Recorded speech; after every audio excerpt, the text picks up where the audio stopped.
नमस्कार मित्रांनो, दिव्यांग बांधवांसाठी अतिशय महत्त्वपूर्ण बातमी आहे। मित्रांनो, दिव्यांग बांधवांच्या विविध योजना राबवल्या जातात। मग अनेक ठिकाणी ह्या चांगल्या पद्धतीने राबवल्या जातात आणि काही ठिकाणी दिव्यांग बांधवांना त्या योजनांविषयी माहितीच नसते। तर मग मित्रांनो, अशाच विविध योजना राबवण्यात येत आहे। तर मग त्या संदर्भात महत्त्वाची बातमी आहे। ही बातमी देण्याचे कारण म्हणजे ही बातमी ऐकून तुम्हाला ही माहिती होईल की दिव्यांग बांधवांच्या या योजनेचा तुम्ही सुद्धा लाभ घेऊ शकता। जसे की ग्रामपंचायत अखत्यारीत गाळे असतील ते तुम्हाला मिळू शकतात। या ठिकाणी हे गाळे त्या ठिकाणी दिव्यांग बांधवांना देण्यात येणार आहे। घरकुल योजना तसेच इतर निधी हा दिव्यांगांना देण्यात आलेला आहे। त्या संदर्भात महत्त्वाची अपडेट ह्या बातमीतून कळणार आहे आणि या बातमीवरून तुम्हाला कळणार आहे की तुम्ही तुमच्या भागात किंवा तुमच्या गावात तुमच्या ग्रामपंचायतीमध्ये सुद्धा तुम्हाला अशा पद्धतीचे फायदे मिळू शकणार आहे। त्यामुळे मित्रांनो, हा व्हिडिओ शेवटपर्यंत बघा आणि जास्तीत जास्त निराधार बांधवांपर्यंत शेअर करा, म्हणजे तुम्ही सुद्धा तुमचे हक्क या ठिकाणी मिळवू शकता, तुमच्या योजना मिळवू शकता। मित्रांनो, या ठिकाणी बघा, फलटण तालुक्यातील दिव्यांगांच्या प्रलंबित मागण्या मार्गी लावणार आमदार सचिन पाटील। घरकुल, रेशन, गाळावाटप यासारख्या प्रश्नांवर सकारात्मक चर्चा। अधिकाऱ्यांनी दिव्यांगांना सौजन्याची वागणूक द्यावी अशा सूचना त्या ठिकाणी देण्यात आल्या आहेत। तर मग काय बातमी आहे बघा, फलटण तालुक्यातील दिव्यांग बांधवांच्या विविध प्रलंबित मागण्या लवकरात लवकर पूर्ण करण्यासाठी मी कटिबद्ध असून सर्व प्रश्न मार्गी लावणार असे आश्वासन आमदार सचिन पाटील यांनी दिले। तेथील तहसील कार्यालयात आमदार सचिन पाटील यांच्या अध्यक्षतेखाली आयोजित विशेष बैठकीत ते बोलत होते। या बैठकीमध्ये तालुक्यातील दिव्यांग बांधवांच्या एकूण 21 प्रलंबित मागण्यांवर सविस्तर आणि सकारात्मक चर्चा करण्यात आली। यामध्ये प्रामुख्याने ग्रामीण भागातील दिव्यांगांना आरक्षणानुसार 5% गाळे वाटप करणे। बघा मित्रांनो, ग्रामीण भागात म्हणजे ग्रामपंचायतीच्या एरियात जर तुमची ग्रामपंचायत मोठी असेल आणि त्या ठिकाणी गाळे असतील ग्रामपंचायतीचे, तर 5% गाळे हे दिव्यांग बांधवांना दिले जाते। उपजिल्हा रुग्णालयात विशेष सेवा देणे, अन्न सुरक्षा योजनेअंतर्गत प्राधान्याने रेशनचा लाभ देणे म्हणजे अंत्योदय अन्न योजनेचा लाभ या ठिकाणी दिव्यांग बांधवांना देणे गरजेचे आहे। त्या संदर्भात आमदार साहेबांनी या ठिकाणी सांगितलेले आहे। त्यामुळे आता दिव्यांग बांधवांना या ठिकाणी तहसील कार्यालयात सांगितल्यामुळे त्या ठिकाणच्या दिव्यांग बांधवांना अंत्योदय रेशन कार्ड मिळणार आहे। त्यामुळे त्यांना प्राधान्याने रेशनचा लाभ देण्यात येणार आहे दिव्यांग बांधवांना। आणि पोलीस पाटील दाखल्यासाठी शुल्क सवलत देणे या मागण्यांचा समावेश होता। अशा 21 मागण्या या ठिकाणी करण्यात आलेल्या होत्या। यावेळी दिव्यांगांच्या घरकुल योजनेच्या प्रलंबित प्रस्तावांचा आढावा घेण्यात आला। एकूण 31 पैकी 7 प्रस्ताव जिल्हाधिकारी कार्यालयात तर 19 प्रस्ताव तहसीलदारांकडे प्रलंबित असून ते तातडीने मंजूर करण्यासाठी पाठपुरावा करण्याचे निर्देश आमदार पाटील यांनी दिले। शासकीय अधिकारी आणि कर्मचाऱ्यांनी दिव्यांग व्यक्तींना सौजन्याची वागणूक द्यावी अशा सक्त सूचना आमदार सचिन पाटील यांनी उपस्थित अधिकाऱ्यांना दिल्या। ते पुढे म्हणाले की दिव्यांग बांधवांना कोणतीही अडचण आल्यास त्यांनी थेट माझ्याशी संपर्क साधावा, मी त्यांचा भाऊ म्हणून त्यांच्या पाठीशी कायम उभा राहील। मग अशा पद्धतीने सर्व आमदार किंवा जे काही नेते आहेत, पदाधिकारी आहेत, त्यांनी दिव्यांग बांधवांच्या पाठीशी उभे राहिले तर दिव्यांग बांधवांच्या सर्व अडचणी सुटतील आणि त्यांना त्यांचे हक्कसुद्धा मिळतील। तर सर्व ठिकाणी अशा पद्धतीने वागणूक जर मिळाली तर दिव्यांग बांधवांना या ठिकाणी खूप मोठा फायदा होईल, त्यांचे हक्क त्यांना मिळतील।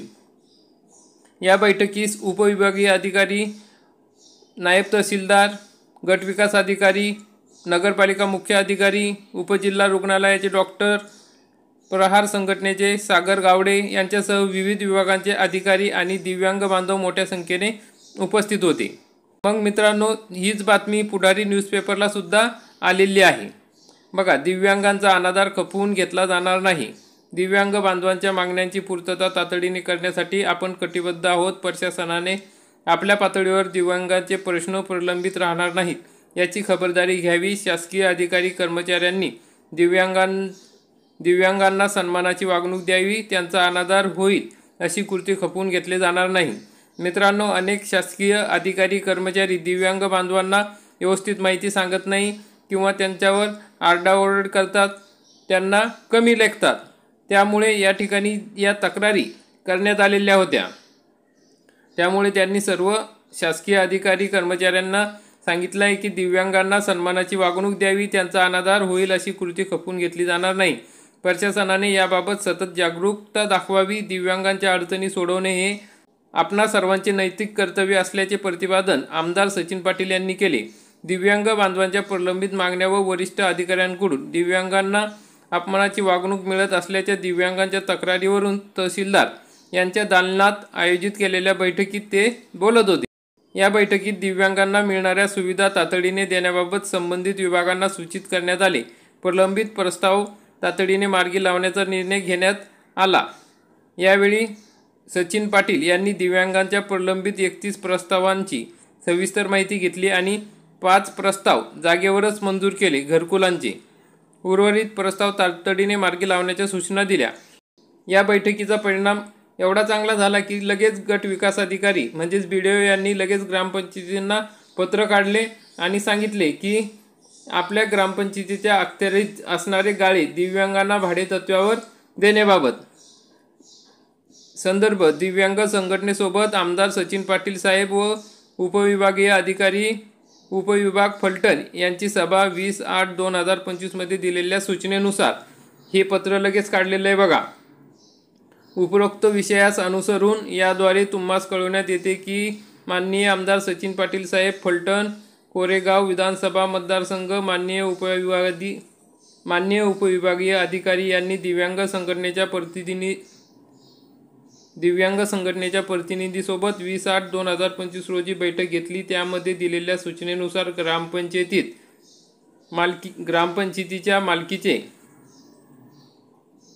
ग्रामपंचायतीच्या मालकीचे असणारे गाळे हे दिव्यांग बांधवांना त्यांच्या मागणीप्रमाणे व्यवसायासाठी उपलब्ध करून देण्याबाबत सूचित केले आहे।